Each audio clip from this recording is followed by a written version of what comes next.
Good morning, everybody. How are you doing this fine Saturday morning? It's a little bit earlier than what my schedule had put on today, but we're gonna have some fun today. I really was before yesterday's stream. I was watching some things in the news, and I know that can be very controversial. So I have flagged this as could be some sensitive topics, things like that. Um, but one thing that I noticed yesterday was I watched the entirety of um, our president of the United States going to California and talking with the leaders there. Excuse me, on the management of the fires that have happened in California that have been absolutely devastating. And then not only did he go there, but he also went to North Carolina as well to talk to the victims and to be there for the people there that are still recovering. And from what I've heard, is that from just the couple of days that he has been in office, there have just been significant changes for not only around the world, but also for the American people that have desperately been asking for it. And so, one of the things that I wanted to talk about today, though, specifically, and we're not going to have this stream's not all going to be about what we're seeing in the news, but I wanted to bring this up because it was bothering me yesterday. So let me see if I can pull it up real quick. Um, it was this here. I'm going to pull this over on this side of the screen so you can see it, and then I'm going to share my screen. So, the Karen Bass. So the thing that was very I think I struggled really hard with yesterday during the conversation around the management of the fires was the fact that um, they all wanted like our president to come up with a plan instead of them having a plan for him. I'm not sure if a lot of you know this in business, but a lot of times if you're going to a meeting, like a business meeting, and you're wanting something to change, you have to bring a plan to get people on board with that change or with that plan. And we're gonna listen to what they're talking about right here because it's important. This is what is like what I would consider to be like red tape. Right, we as in the states, we as in just people and individuals, we put more red tape around ourselves to not be able to help people in need.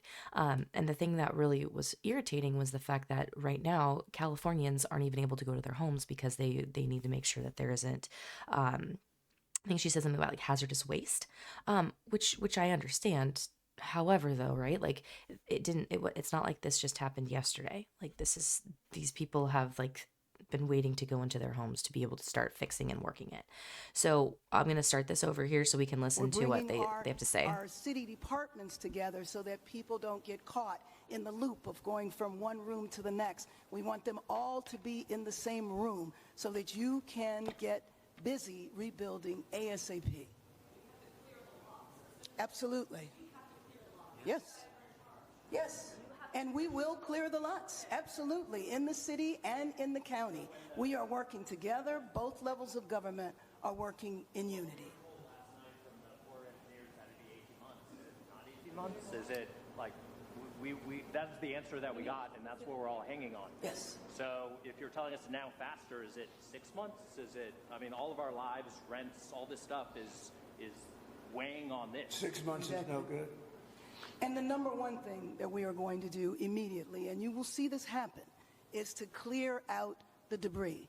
And you know we're concerned right now over the weekend because of the potential rain, but we are going to move as fast as we can, but we want you to be safe, and we want you to be back in your homes immediately. But the people are willing to clean out their own debris. It doesn't Yes, cost and a they lot. can, You and should they are let them able do to- it because No, no, by the they time you can do hire that. contractors, it's Right. going to be 2 years. If a family... People are willing to get a dumpster and do it themselves and clean it out. And they can There's do not that much left. It's all incinerated. That's right. And, it's just going to take a long time if you do. You can do some of it, but a lot of these people, I know that guy right there that's talking.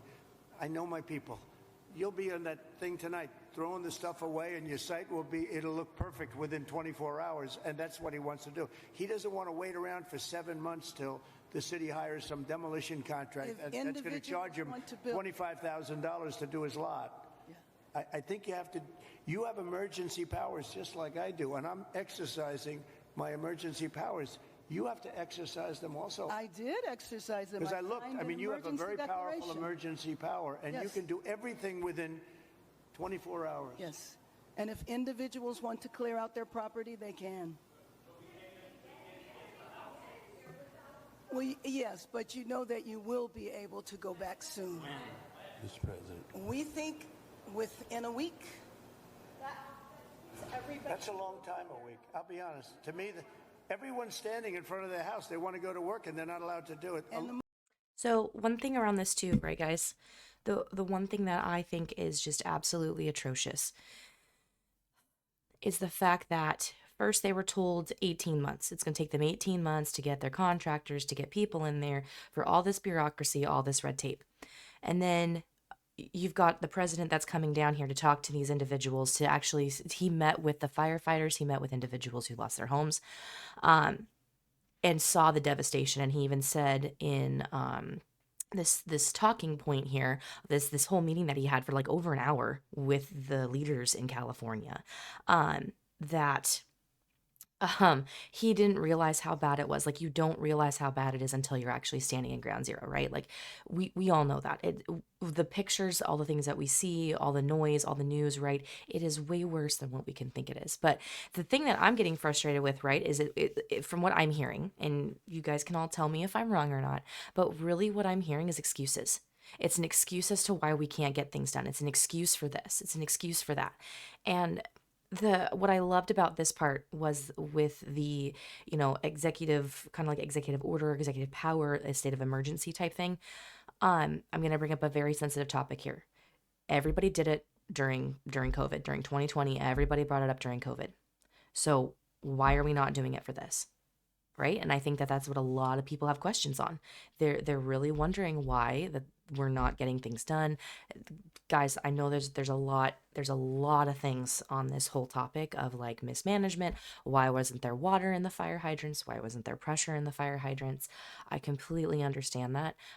But just from a human level, right now, kind of like what he's talking about is that people want to get in and clean up their homes, start cleaning up debris so they can start the rebuilding process.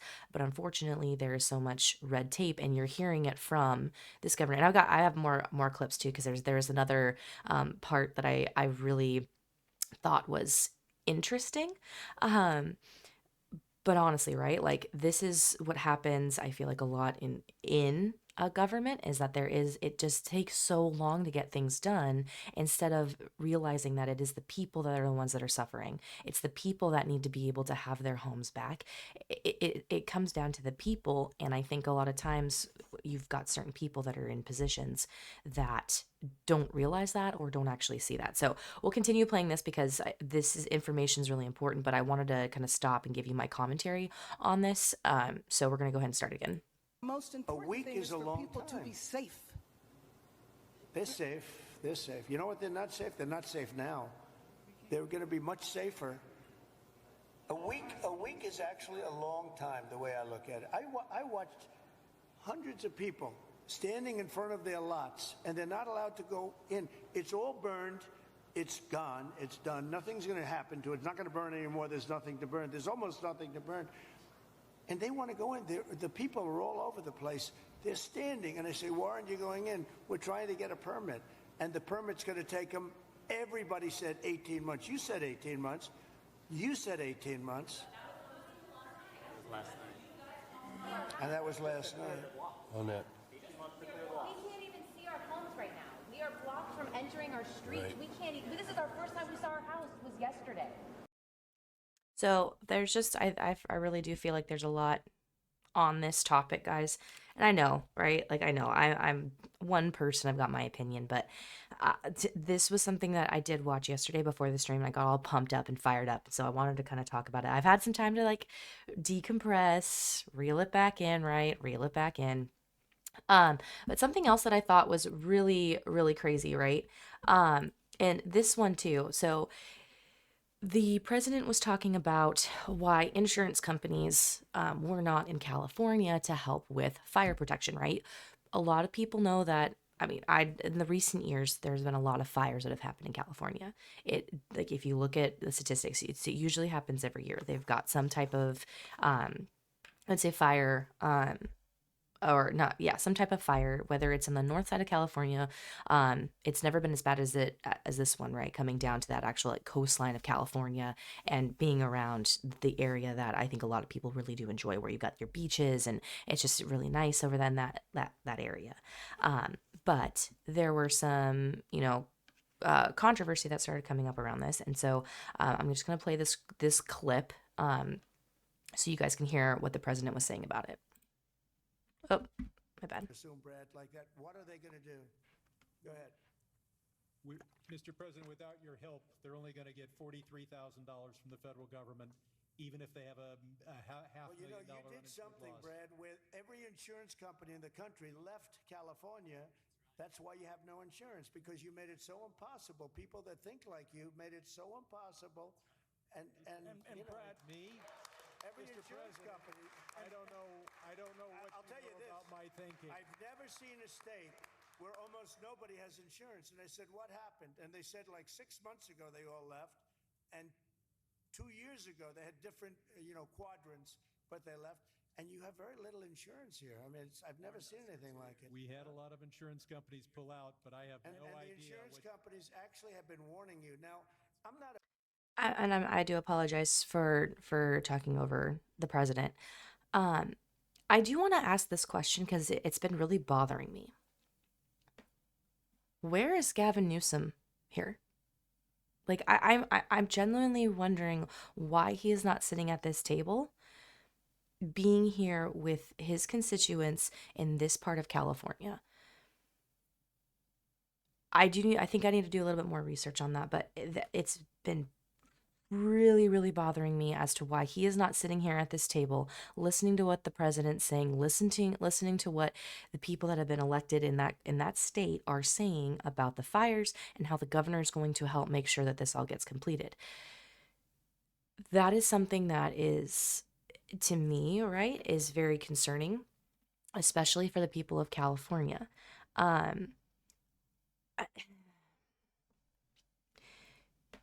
When people are elected, right, they're elected for the people. They're elected to make decisions for the people in those areas. And this is why I would not make a very good politician, because my face gives me away. I'm just saying that right now. So I know this about myself. I know that I would not make a very good politician at all. But honestly though, like as I'm watching this, I was like, oh sweet, like all the news like that was coming out was like, oh cool, like Gavin Newsom's gonna be there. You've got Karen Bass, you've got all the leaders and like congressmen from California that are gonna be here talking about how they're going to restore the area of California that was affected by the fires. And Gavin is not there. And I don't live in California, so I don't really have anything to say about that. But again, though, for the people that were affected by this, right, or even the people that weren't affected by it, why is the governor not there supporting the people of California? But again, we'll continue this because I think it's still a really good conversation. But I apologize for talking over the president. But I wanted to put my 2 cents in there. I'm not a big fan of insurance companies. Okay, they have their big drawbacks too, but the insurance company, I read the papers very well, and they've been warning California for a long time. They've also been saying, we want water. You don't have water. You're supposed to get fire insurance, and the insurance company goes, you don't have any water in your fire hydrants. So it's a tough situation. Yeah, I would agree with the president on this one. I don't understand why there wasn't enough water. You did have responders that came to help and support, and from what the reports are saying is that there wasn't enough water in those fire hydrants, and there wasn't enough pressure. So even if you had enough water, there wasn't enough pressure from those waters to even be able to make it out of the hoses and spray it. No worry. Welcome, CT, to the stream. I'm trying something out a little bit differently because, I mean, there was just a lot that happened this week in the news in America.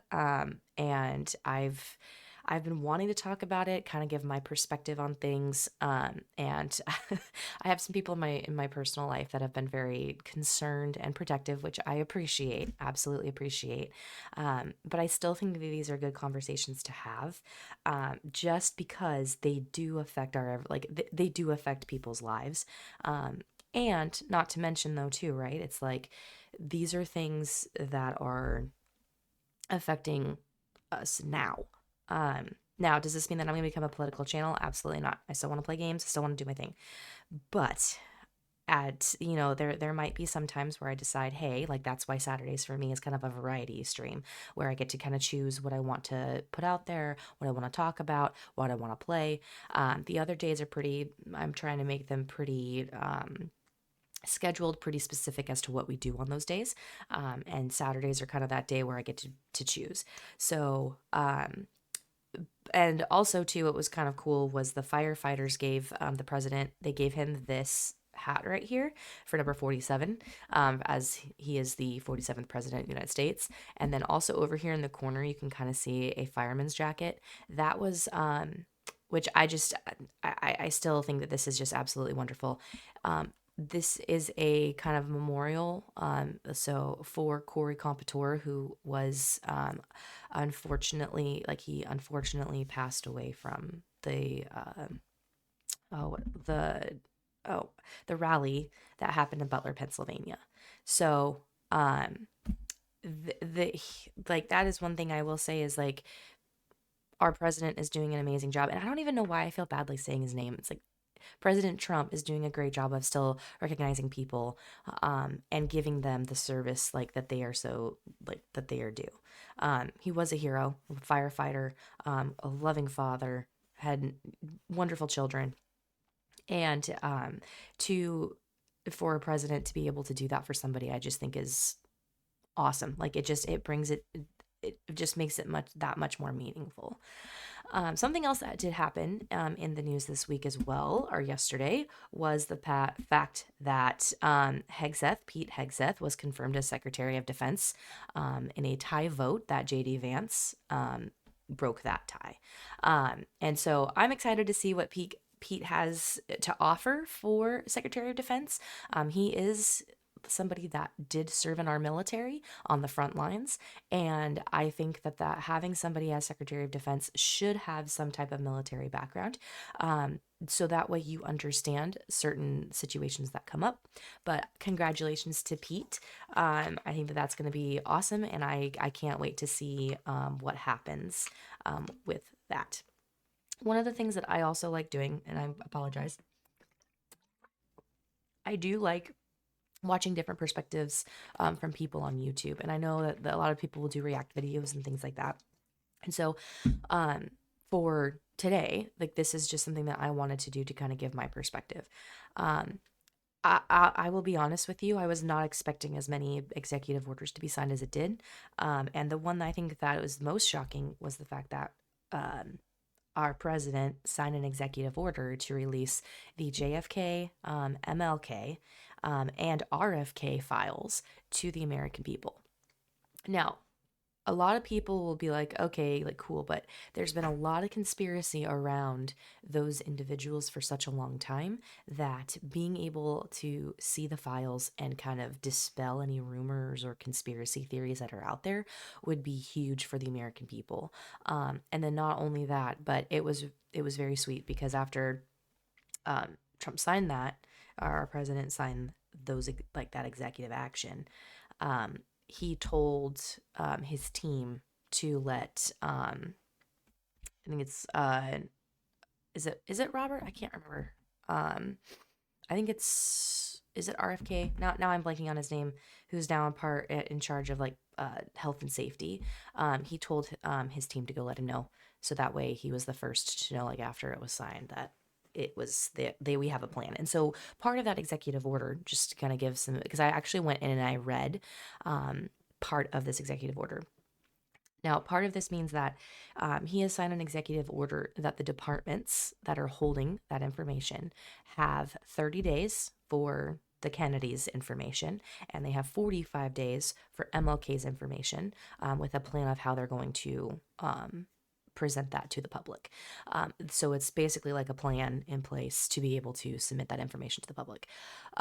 Again, huge. There are people that have been waiting years, if like as the president said, years, if not decades, that have been wanting this information and been waiting for this information. The families of those individuals who were unfortunately like killed, they need to be able to see that information. If it's not even for the American people, at least their family should know the depths of what happened. I mean, to me, that makes sense. But again, what do I know? The other thing that's been happening too, right? Something that Trump had kind of talked about on his campaign trail was the deportation of illegal immigrants. And I know this is a very, very controversial hot topic, which is why I have flagged this stream as such. However, that is already happening in certain places, in certain large cities across the United States of America. Now, what this means is that to start off, the administration is going after the offenders of like being illegal immigrants or illegal aliens, is the ones that actually have charges against them. They should not be here. They are here illegally, and they need to go back to the place from where they came from, and that is to keep America safe. I know, again, right, like this is a very controversial thing. If you are legally here, you do not have to worry about anything.